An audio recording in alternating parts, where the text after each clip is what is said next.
Assalamualaikum and hi everyone. Here we go again. Our video lecture for today is we continue with chapter 7. The title of this chapter is Environmental Risk Assessment. Okay, previously we already finished 6 chapters and we have left 2 chapters. Okay, this chapter and chapter 8. But in chapter 8 we have 3 parts. So I'll try my best to finish our lecture. So within this MCO time. Okay, let's go. All right. Okay, if we have a look at our daily routine or daily life surrounding us, we always face a risk. Okay, it doesn't matter whether the risk came from an accident, from normal conditions. So we are facing a risk surrounding us. Okay, so this is the example of the risk that we face sometimes when we enter restroom. Okay, so there are a caution telling us that the floor is wet. So what is our precautions? Okay, of course that we will avoid the wet floor, or maybe we wait sometimes until the floor is dry and then we enter the restroom. Okay, so this is the precaution that we take when we saw this warning.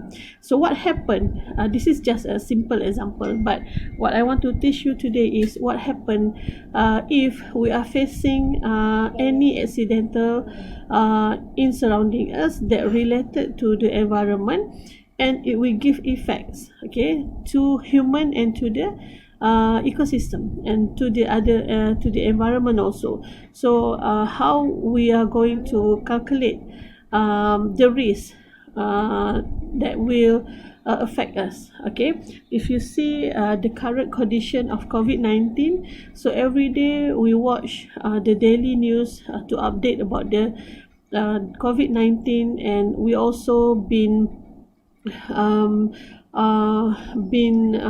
promoted by the Ministry of Health on how we want to reduce our risk, okay, not to be infected by this virus. So by knowing the risk that we are facing off, we take the precautions. So same goes what we're going to learn in this chapter.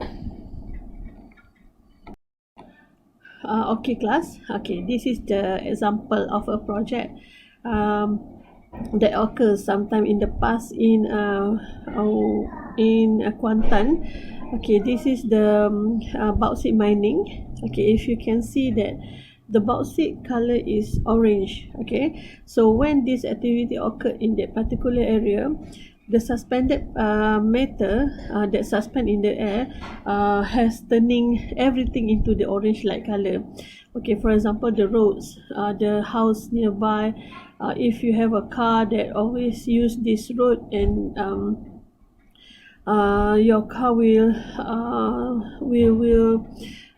turning to the orange color. So what I want to highlight here is in ARA we should know, okay, what is the risk that we are facing when the activity like this occurred in our place. Okay, so so next picture shows you the pollution of single-use plastic such as straw that occur in the ocean. Okay, so we know this is the serious issue, this is a global issue. So what is the risk, okay, to the human and to the environment? Okay, for example, if in this case, what happened to the ecosystem, to the aquatic ecosystem when being polluted by this plastic? So what the risk? Okay, this is the example of the newspaper cutting that I get in Johor Bahru. Okay, from happened in Johor Bahru, 300 tons of toxic waste emitting ammonia fumes. Okay, we know that when we inhale these ammonia fumes, it will be toxic to our body, and we can get nausea, we can vomit, okay, because of that. So we need to know what is the risk. Okay, when this accident happen. Okay, this is not the accident like it's accidentally happened, but it was done by the irresponsible people. Okay, so they want to get rid of their toxic waste, so they just do the illegal dumping, and then when they are raining, the rainwater will react with the toxic chemical that they are disposed, and we produce the ammonia fumes. The knowledge of risks that happen surrounding human being and the environment is called a risk assessment. Okay, so what is risk assessment? By definition, it is a process of estimating the probability and the magnitude of the event that occurs and its effects on us. So we need to know what is the concentration. Okay, the concentration of the elements, okay, that we have to face off. So what is the magnitude, meaning that how long that element is exposed to us, and then what is the effects.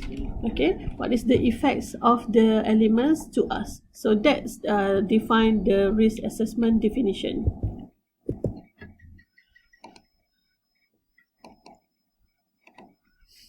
Okay, in risk assessment study, they have defined the three definition that we should know. Okay, same goes when you study the OSHA subject. So the three terms that we need to know is hazard, exposure and risk. So what is hazard? Hazard is inherent potential for something that cause harm, and hazard can include substance, machines, energy, forms, or the way work is carried out. So it's not only the substance, okay, it can be machine or energy. And then what is exposure? Exposure will refer to the time or period or space or area. So meaning that hazard just now is what is the concentration of some elements, okay, when we talk about elements, or and then what the exposure is how long we have been exposed to that elements. Okay, and then if you see here, what is risk? Risk is the likelihood that harm that will actually be done by the realization of the hazard during the work that is being carried out, or by the way something is issued. So the relationship between these three terms is shown by this figure. So the risk equal to hazard multiplied by exposure. So risk is the subset to the exposure and to the hazard.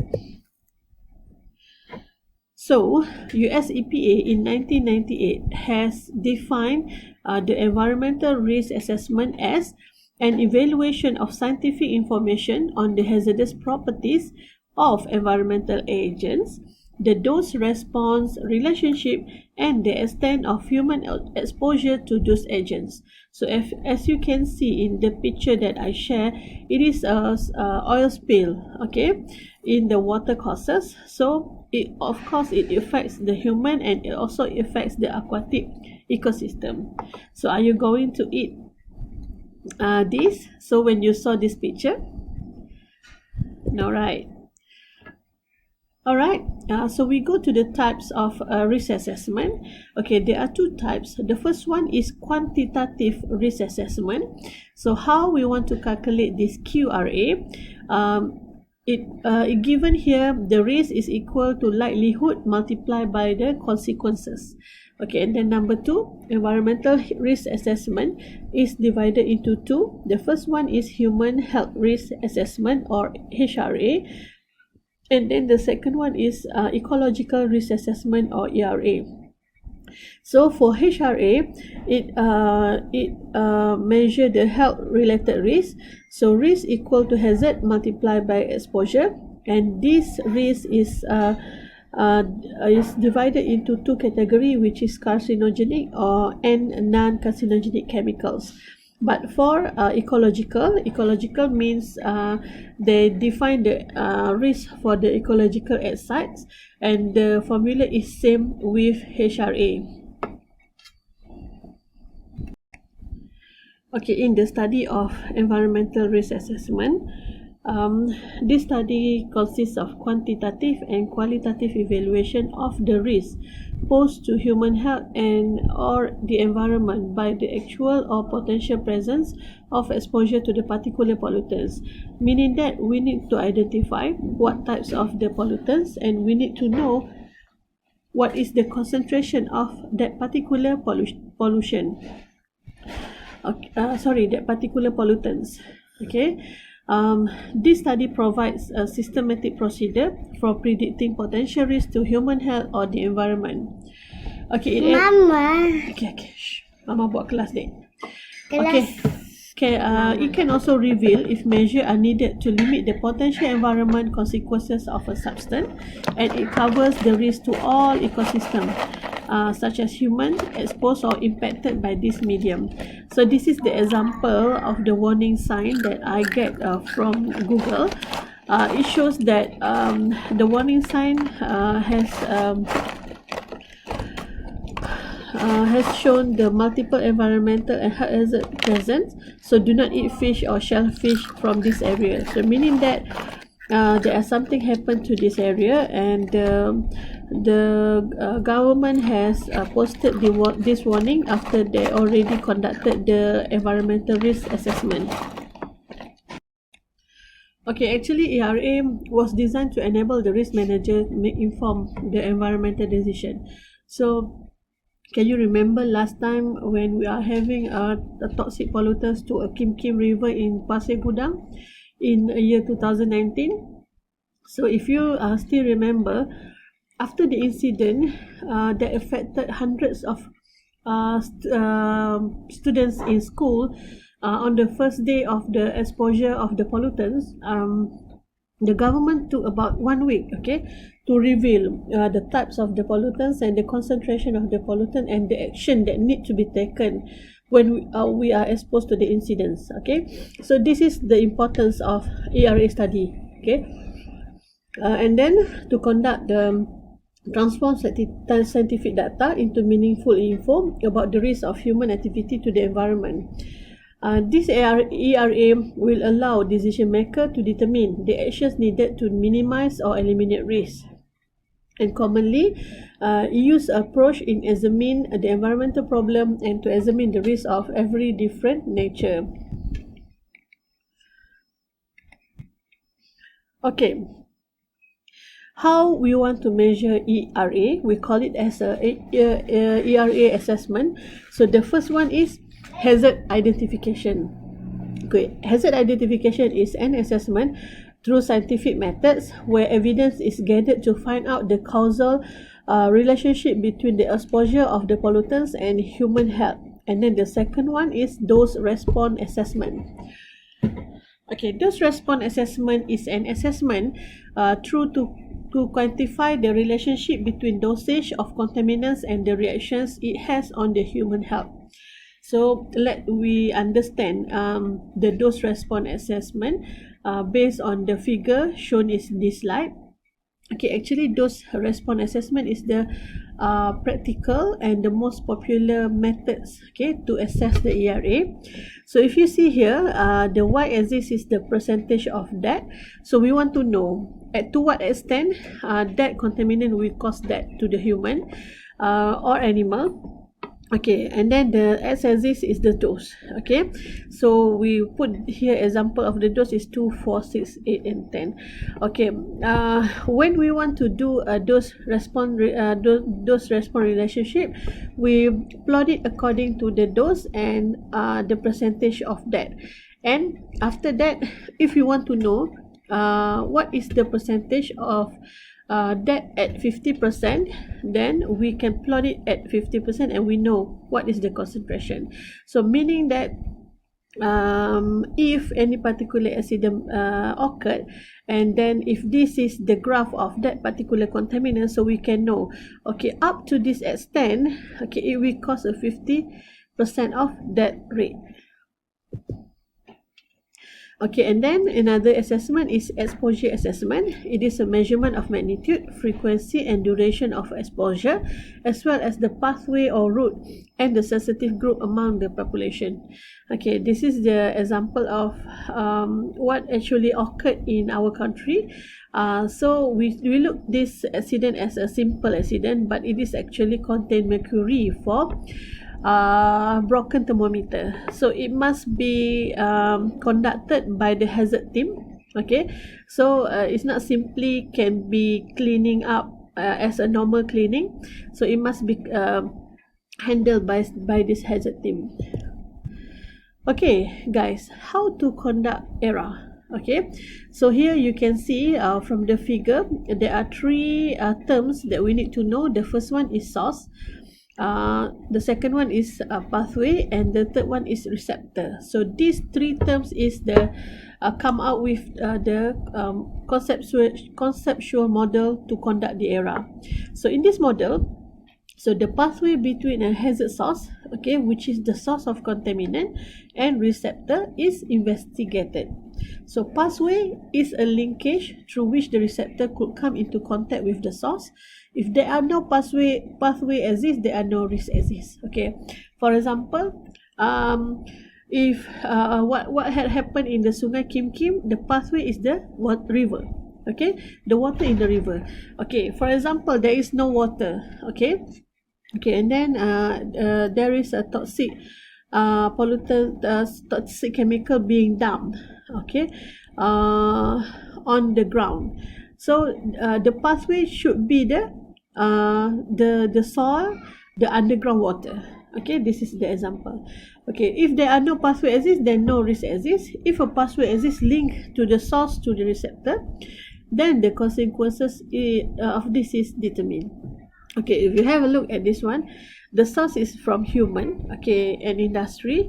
So they dump their toxic chemical, and then if now the pathway is the soil. Okay, if we when rain occur, the rainwater will produce a runoff, and it will bring the chemical to the nearby place, and then the chemical also will infiltrate into the groundwater and contaminate the groundwater, and finally the groundwater will goes into our river. Okay, so we take the water river as our drinking water. Okay, so this is how the three model being investigated in conducting the ERA. Okay, this is the example of accident happen.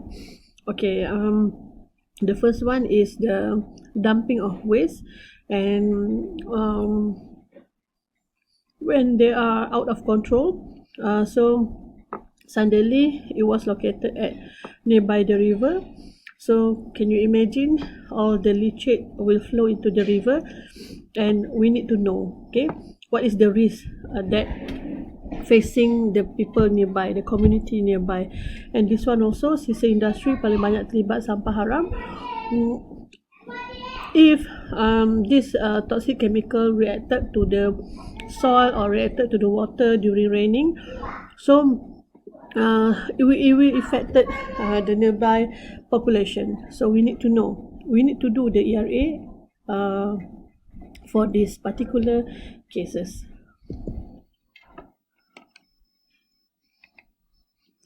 Okay, how to conduct ERA? There are three stages. The first one is assessor and decision maker determine the main subjects or issue that need to be assessed. And then second stage is the main component of ERA that involve three phases of analysis. And stage 3 cover the communication and documentation process for risk management. Okay, what happened in phase 1 or stage 2? The problem formulation. So it will begin with a dialogue between risk manager and risk assessor, selecting assessment endpoints and determining what is important, because sometimes we need to know what is the most important that affected our human health. And then evaluate goal by risk assessor, preparing the conceptual model and develop an analysis plan.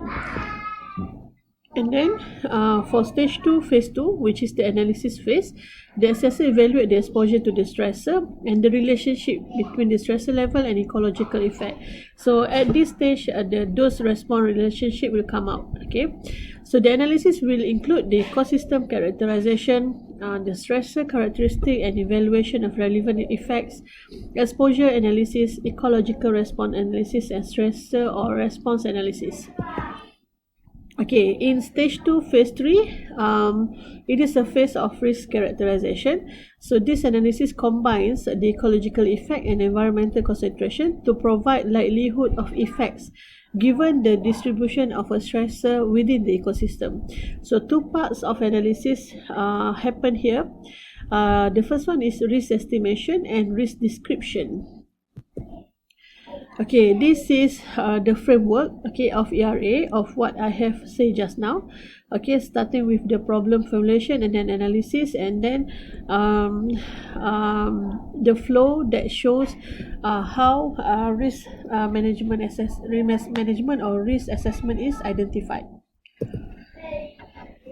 Okay, for risk characterization, a risk of quotient method is used. Okay, normally used to determine the risk characterization. So the formula is the quotient equal to expected environmental concentration divided with concentration producing an acceptable environmental effect. So after you do this calculation, if you get the quotient more than 1, it means that that particular pollutants or pollution has a potential of high risk, and then if equal to 1 is a potential risk, and if lower than 1 is a low risk. So the result of error need to be include an informed description. For example, what are the potential effects and do I believe them? What is the extent of risk and potential impact and effect? Okay, so sometimes the ERA is explain subjective, okay, to some people and to some extent. So that's why we need the explanation on, and we need to answer these questions. Okay, managing risk for sustainability. So the result from the ERA needed to be utilized in the management decision making process in order to reduce risk. So the decision should be prioritized for the need of sustainability and balancing the need for three main sectors such as economy, social and environment. Okay, in managing ERA for sustainability, there are two major tasks where decision makers have to decide to what level the risk is acceptable to the public, select which policy and management options are the best to obtain the acceptable level of risk while maintaining the sustainability.